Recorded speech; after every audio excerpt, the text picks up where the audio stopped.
Have you ever carried a silence so heavy it presses against your chest like an invisible weight? Shame is that silent shadow that creeps inside you, not with a roar, but with a whisper so quiet it feels like it's part of your own breath. It wraps itself around your spine, coils through your thoughts, and burrows beneath your skin, anchoring itself deep where no one else can see. You don't just feel shame. Shame becomes you, a ghost tightening its grip on your self-worth, a prison of invisible chains forged by moments you replay endlessly, moments when you felt less than, unworthy, broken. This is the suffocating silence shame demands. It stops your voice before you speak. It holds your gaze down, avoiding the eyes that might judge or reject. You know that crushing emptiness, the split second after a mistake, a rejection, or an unspoken truth, where your mind spirals into a quiet echo chamber of self-loathing. The world blurs, and all you're left with is the relentless, gnawing question, what is wrong with me? Shame isn't loud. It's the poison that seeps slowly, eroding the foundation of who you believe yourself to be. Carl Jung called this the shadow, the dark, hidden part of ourselves we fear and deny. But what if the weight you carry isn't just a burden, but the doorway to something deeper? What if shame is not your cage, but the key that can unlock the armor you wear? The chains that bind you are also the chains you can break. But first, you have to feel the full weight of that silence. Because only when shame has done its worst can you begin to reclaim your voice and your power. You think being available is your strength, a sign of loyalty, kindness, maybe even love. But what if it's the silent trap tightening around your throat? This compulsive readiness to answer every call, to soften every edge, to erase your own needs before they even speak. That is the hidden prison where shame grows fat. You give and give, hoping to be seen, to be needed, to be safe. Yet every moment you surrender your boundaries, you plant the seeds of your own undoing.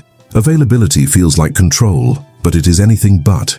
It is vulnerability weaponized against you, an open door through which shame slips effortlessly inside.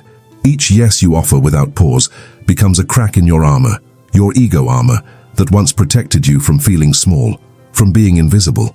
You become a ghost haunting your own life, bending yourself into shapes that don't fit, chasing approval in a game that can never be won. Nietzsche saw this as the subtle tyranny of the herd, where the will to power is diluted by the desperate need to belong. But what if, by being constantly present for others, you're actually feeding the very shame that keeps you imprisoned? The more you disappear into their needs, the more your true self dissolves, swallowed by an endless hunger for acceptance. Ask yourself, what if your unyielding availability is not your salvation but your undoing? What if the chains of your shame have been forged in the very moments you thought you were free? You wake up every day wearing a mask, carefully crafted to please, to avoid conflict, to keep the fragile peace. At first, it feels like a small concession, just a little bending here, a quiet nod there. But slowly the mask begins to fuse with your skin.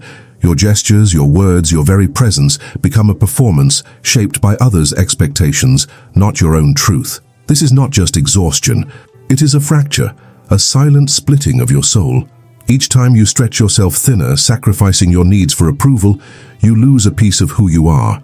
The mirror reflects someone you barely recognize, eyes dulled by the weight of constant submission, a spirit drained by the relentless demand to be there for everyone else but yourself. Your life becomes an emotional battlefield where fear of judgment is the fiercest opponent.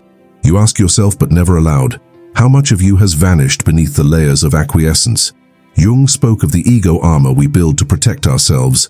Yet here you stand, armored not for defense but for performance, hiding your shadow, your raw edges, your real desires. This armor is heavy, yet fragile. It cracks with every unmet need, every silenced voice, every stolen moment of authenticity. The deeper the performance, the further you drift from your essence. What if this constant availability isn't just draining your energy, but erasing your identity?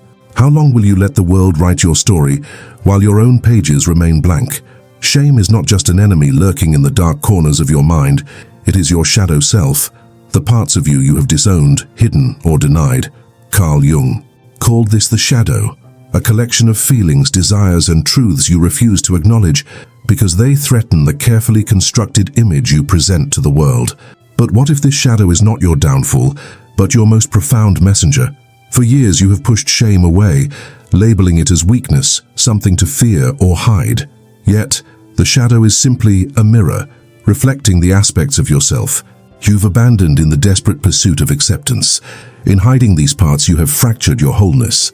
Jung believed that true power comes not from rejection or denial, but from integration, embracing your shadow to reclaim what was lost. What if shame is not your enemy, but a guide calling you home? It whispers truths about your pain, your boundaries, your unspoken needs. It demands your attention, not to punish, but to heal. To face this shadow is to confront the uncomfortable parts of your identity, the ones that society or even you told you to erase.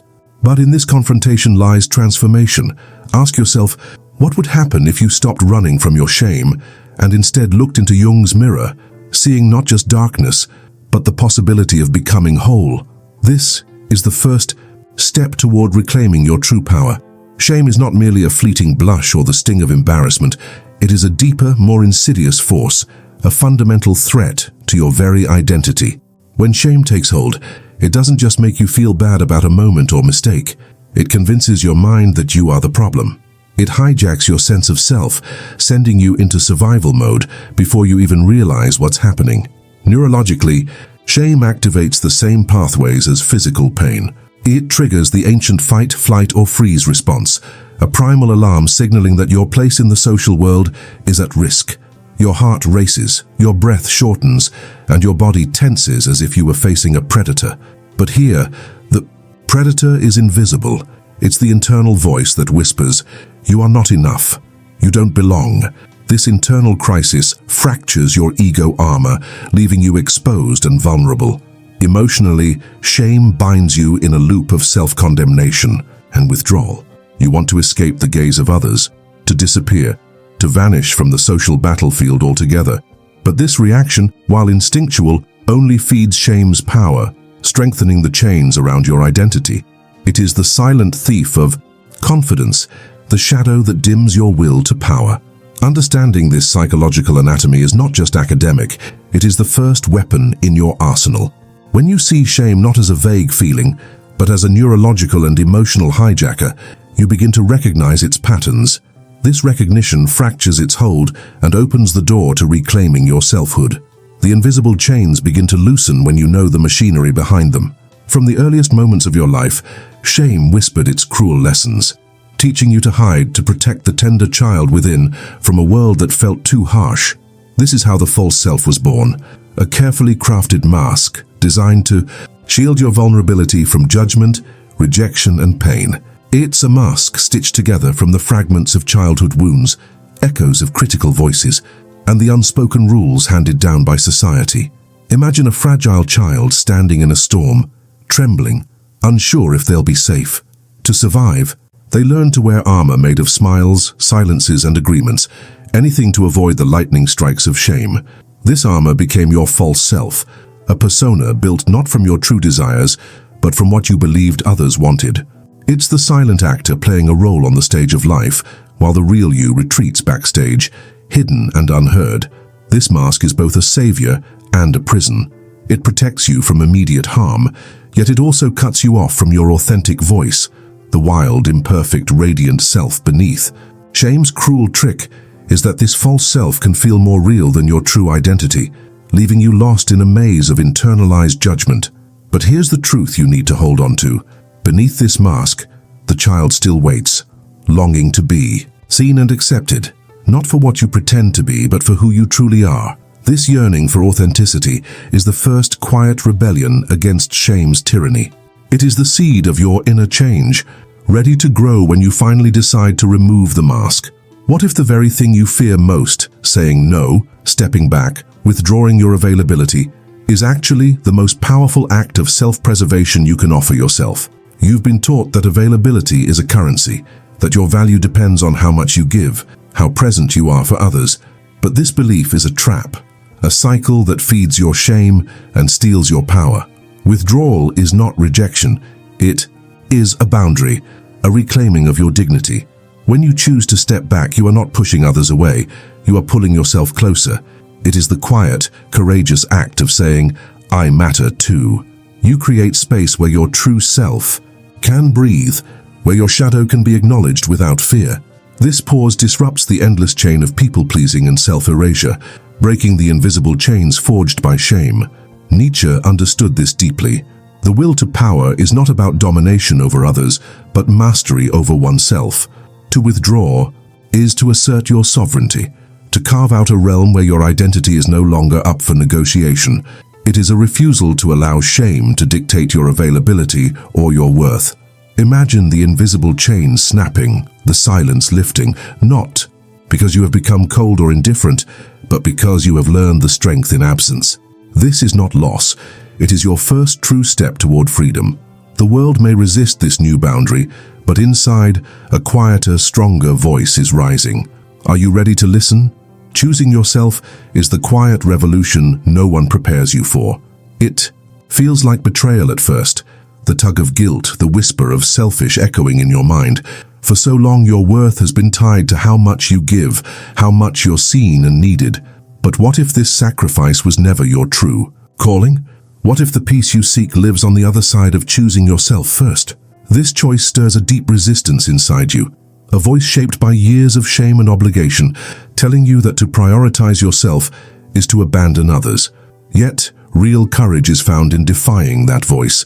It's in the small acts of self-respect, the firm no, the refusal to vanish for someone else's comfort. This is the moment where your old self, shaped by fear and acquiescence, begins to fall away. Jung called this process individuation, the birth of the authentic self emerging from the shadows of conformity. It is painful, yes, but it is also the gateway to sovereignty and peace. When you choose yourself first, you reclaim the power stolen by shame and availability. You stop being a shadow in someone else's story and become the author of your own. Imagine a life where your presence is not a transaction but a gift, freely given, grounded in self-love and truth. This quiet revolution is waiting inside you. Will you answer its call? Your boundaries are not walls built to keep others out. They are a silent fortress, a sacred space where your true self can dwell in peace. Imagine a fortress standing tall, and still its presence undeniable yet calm. It does not shout or strike, but its strength is absolute. This is what your boundaries are, quiet sentinels guarding the sanctuary of your identity from shame's relentless invasion. For too long, shame has slipped past your defenses through cracks born of uncertainty and people-pleasing. But when you begin to claim your boundaries, you are declaring without words that you will no longer tolerate intrusion, emotional, mental, or physical. This is not aggression. It is the purest form of self-respect. You are not building walls of anger, but gates of dignity, opening only to those who honor your truth. Philosophically, this fortress aligns with Nietzsche's concept of the will to power, not as domination, but as mastery over oneself. Your boundaries are the structure where your power lives, where your shadow and light coexist in balance. They do not isolate you, they anchor you. Envision this fortress growing stronger with every no spoken, every step back taken, every moment you choose yourself over others' demands. In this stillness, shame loses its foothold. The silent fortress does not need to fight. Its mere existence is enough to protect what matters most, your soul. Imagine self-compassion as the alchemist's fire, transforming the lead of shame into the gold of healing. It is not weakness nor indulgence, but a fierce kindness that turns your gaze inward with patience and understanding. When shame has coated your soul in bitterness and self-judgment, self-compassion offers a soft hand to wipe away the poison, making space for the shadow to breathe and be integrated. Psychologically, self-compassion interrupts the cycle of self-condemnation. Instead of fueling shame's fire with harsh words or cold distance, it meets your pain with warmth and acceptance. It whispers, "You are human, you are enough."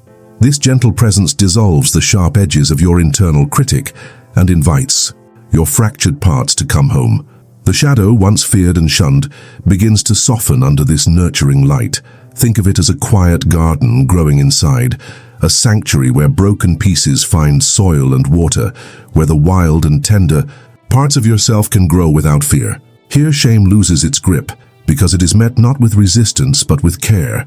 This is the alchemy that turns survival into thriving, fracture into wholeness.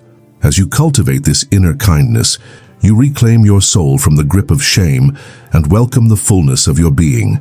This is not a quick fix but a lifelong journey, a sacred practice of turning toward yourself with love, no matter how dark the night. In a world that demands your constant presence, choosing non-availability feels like rebellion, a radical act of freedom few dare to claim. Society trains you to believe that to be there at every call is a virtue, that absence equals abandonment. But what if absence, when wielded deliberately, is not a void but a statement, a clear signal that you are sovereign over your time, your energy, yourself? Non-availability is not the cold turning away of love. It is its strongest expression.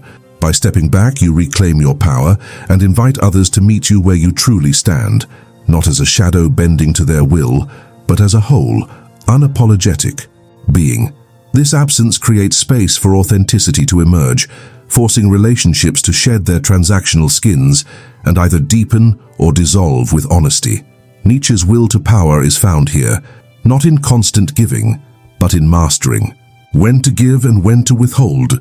The invisible blade of your absence cuts through the noise of expectation, carving out a sacred space where your identity is untouchable. This liberation is a quiet revolution within, a profound peace that comes from knowing your worth doesn't hinge on your availability. When you choose non-availability, you send a powerful message. You are enough just as you are, without needing to prove it. There is a deep, unspoken fear that solitude equals loneliness, a void filled with emptiness and rejection. But what if solitude is not a punishment, but a crucible for courage? To stand alone is not to be abandoned. It is to claim a sovereignty so profound that shame loses its final grip. This aloneness is not weakness, but an act of quiet rebellion against the need for external approval. When you face the silence of being by yourself, you confront the parts of you that shame once tried to erase. The empty room becomes a sacred space where you learn that your worth is not borrowed from others' validation. Instead, it is rooted deeply within, a wellspring of resilience that no outside force can touch. This is the paradox of true strength. It grows not in the crowd, but in the stillness of one. Philosophically, Jung described this as individuation, the emergence of your authentic self from the shadows of conformity and fear. It is here in solitude that you meet your whole being, light and shadow intertwined, and say, "I am enough." This declaration shatters shame's last illusions and opens the door to inner peace. Standing alone requires courage, but it also births dignity, a quiet, unshakable dignity that no shame can dismantle. It is the ultimate freedom, the final fortress where your true self reigns supreme.